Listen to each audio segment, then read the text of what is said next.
He's alive. Let me go. Let me go. Do you mind if I say I think you're a swell person? Hmm? You're very beautiful. So beautiful, I'm going to make you immortal. Hey, where's the girl? Why, you'll never see her again. I'll give you a treat to tell me where she is. I'm not kidding. If you were to kill me, you're leaving at large a monster that only I can control.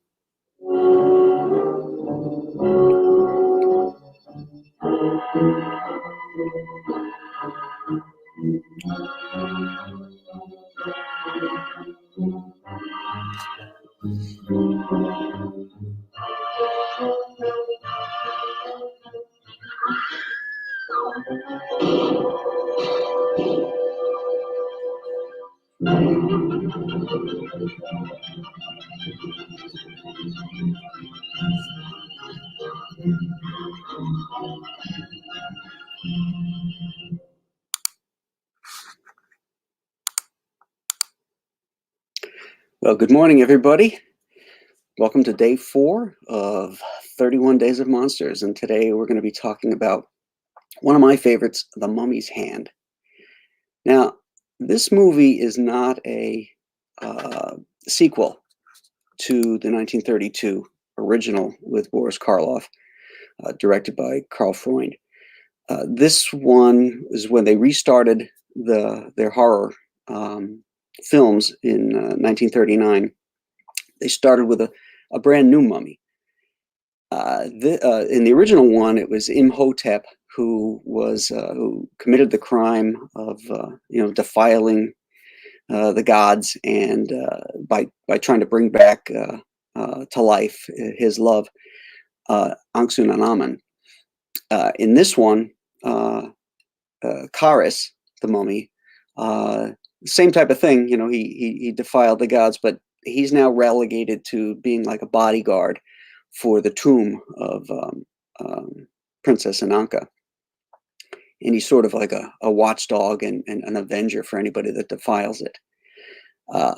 What I really loved about this movie is that it combined action adventure in horror for the first time. You can see where Spielberg and Lucas, who loved these old movies, got the idea for Indiana Jones. Because our hero, Steve Banning, played by Dick Foran, is just that. He's this two-fisted archaeologist, trying to make his way and find this tomb. And I say two-fisted because he gets into fights, and he's got his gun belt on and stuff, and I just love that that mixture of genres. I thought that was a lot of fun. It's got a great cast. Dick Foran, of course. Peggy Moran as the female lead. Wallace Ford, who is a great character actor. Cecil Calloway, also another great character actor. You've seen him in Twilight Zones and a million movies in the 40s. Charles Trowbridge, again, another character actor, usually plays judges. You'll see him in a million movies back in the day as well. So this is, although a lower budget than the 1930s versions, it's got a really solid cast. The sets are good. The Jack Pierce makeup is fantastic, and Tom Tyler plays the mummy in this. Now, Tom Tyler was a Western actor back in the day. Did a bunch of stuff with John Ford. Was friends with him. He was also one of the most. He was known as the strongest man in Hollywood because he was a champion power lifter back in the day. Let's call up Tom here. Yeah, this is Tom Tyler back in the day. The guy was really powerful. A lot of people probably recognize him a few years later because his most important role was that of Captain Marvel in the Republic serial, probably the greatest serial ever made. There's a scene in this serial that I just love where Captain Marvel gets behind this water-cooled machine gun and starts shooting down the bad guys. I mean, there was no holds bar in that serial. That was awesome. He had a sort of a tragic life. He was this big, strong power guy, power lifter. And a few years after he made Captain Marvel, he came down with crippling rheumatoid arthritis, which pretty much ended his career. He ended up, it was so bad, he ended up having to go back and live with his sister. And he died from a heart attack at the ripe old age of 50. His last few years, he had help from John Wayne and John Ford, friends of his that, put him in movies and bit parts and stuff where he didn't have to do too much. But yeah, it's kind of tragic. Let's see. If you noticed in the trailer, you could see Tom Tyler's eyes. But in post-production, what they did was they went in and they animated his eyes. They blacked them out, and they blacked out his mouth as well, so that when it was opened, it was this void, which was particularly creepy. And they never did that in any of the other mummy films. Personally, I think he was the best mummy. He was big. He was scary looking with those eyes. Chaney was good too. He was big and he was powerful, and whenever he had to do any kind of action stuff, Chaney went, he took it up to number 11 all the time. I felt bad for the actors he had to work with sometimes, because you could see he'd really muscle them around. Here's another shot of him, which is really, really cool. All the close-up stuff is Jack Pierce's makeup, but on the far shots, he got to wear like a rubber mask, so it was a little bit more comfortable. In the original Mummy with Karloff, you only see the mummy in the very beginning, in the opening, where he's like this, where he's all bandaged up, and when he shows up later in the film, he appears as Ardith Bay, and he has a very wrinkled face, but he's still human. He doesn't look like this monster, which is probably why I like this one better too, because we see the monster more, and that's why we tune into monster movies. We want the monster. Let's see here. Just a cool reaction shot towards the end of the film with some of the principal characters. It's a great shot of these two ex-cowboy stars, cowboy actors. Dick Foran was a singing cowboy in a lot of B pictures. And Tom Tyler, too, was also a cowboy in a lot of B pictures as well. There's Dick Foran in one of his, The Devil's Saddle Legion.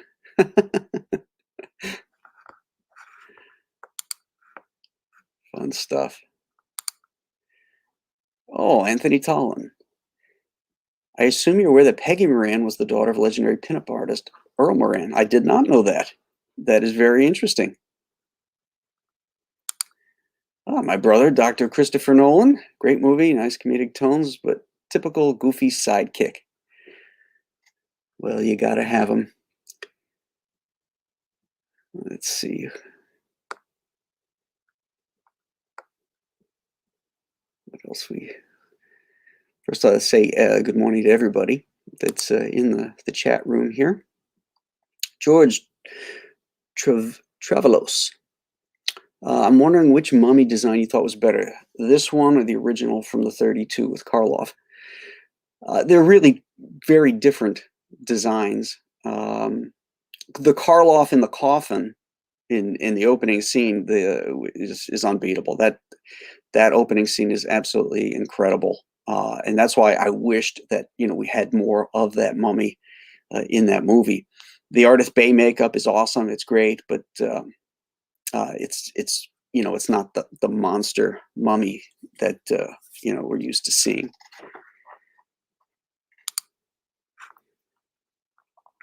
Let's see if anybody's got some questions here.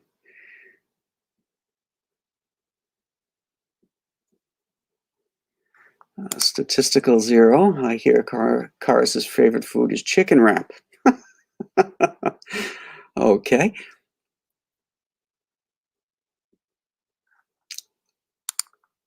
I love that the great Salvini was from Brooklyn in this movie. Yeah, I know, it's pretty funny. He doesn't sound like he's ever been to Brooklyn. Cecil Calloway.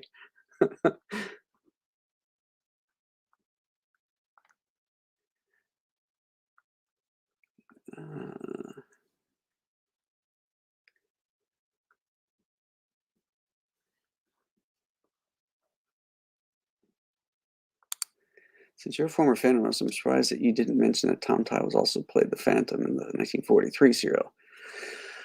Yeah, I mean, he did play the Phantom. I don't think that's as good a serial as Captain Marvel, but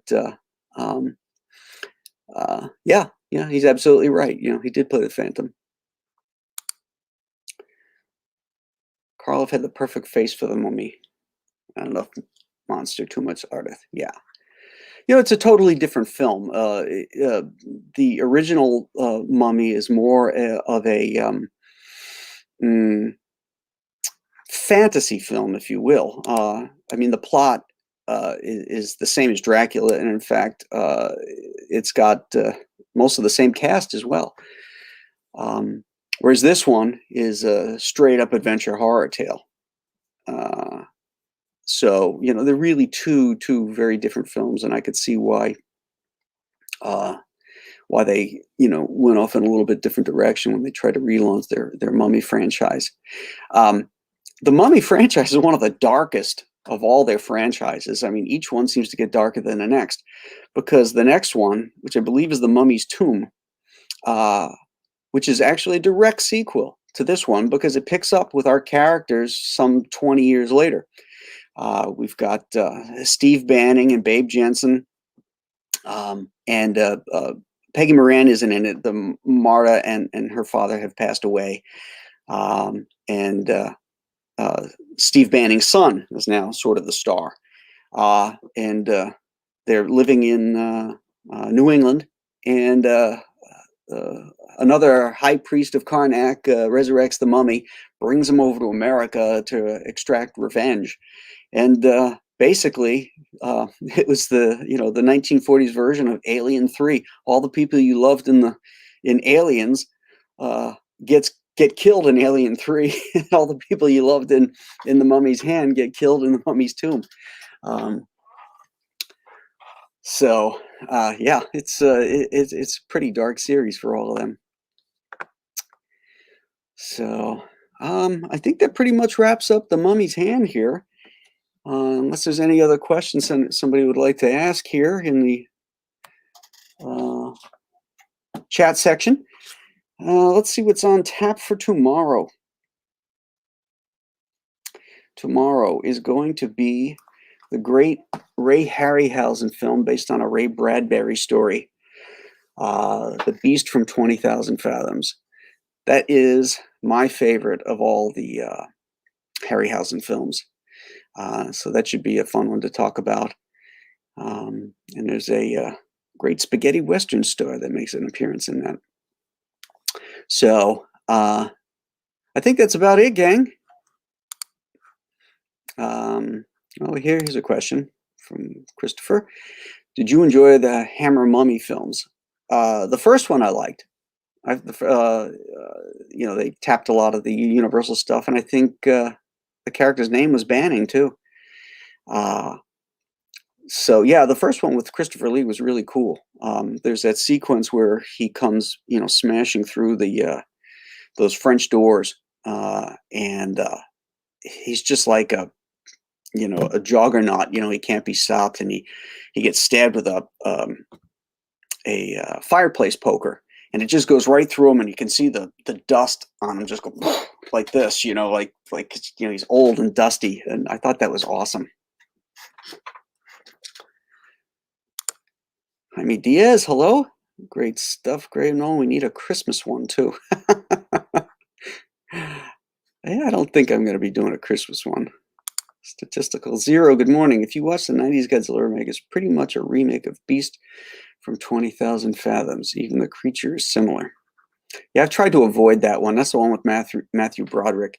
And Godzilla's just like a dinosaur, you know. If he's not shooting radioactive breath, you know, it ain't Godzilla. Oh, I got to tell you guys a funny story. When they finally did remake Godzilla, was it 2016, something like that, and restarted that franchise. You know, my wife and I are sitting in the. We went to see it on IMAX because I had to see this Godzilla in IMAX, and we're sitting there and we're watching the movie. And all of a sudden, you know, Godzilla, you think he's beaten down and everything, and then they show you like his tail, and it starts to glow, and they put this little sound effect like, and the camera goes up his spine, you know, so you know what's coming, you know, and this is the first time you're going to see the radioactive breath in these modern films and stuff like that, and I was so excited, and then all of a sudden it goes up, and he gets up and goes, and shoots the fire, and I stood up in the movie theater, and I'm like, yeah, like that, and I'm the only one standing up. I'm looking around and there's nobody. I'm like, what? Nobody? I thought for sure all these people that are going to go pay the extra money to watch a Godzilla film in IMAX, that they'd be like hardcore fans. You know, they'd all be into it. It'd be one of those moments, you know. Well, I guess it was just a moment for me, and I had to sit down and.